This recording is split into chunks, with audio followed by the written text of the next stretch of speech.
गे दोनों के कैला का ऊपर वाला दूर गे ए सोना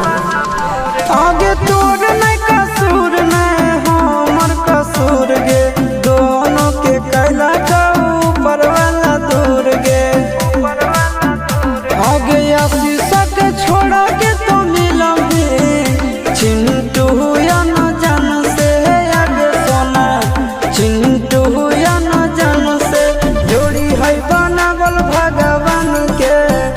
दोस्त न है इंसान के आगे सोना दोस्त न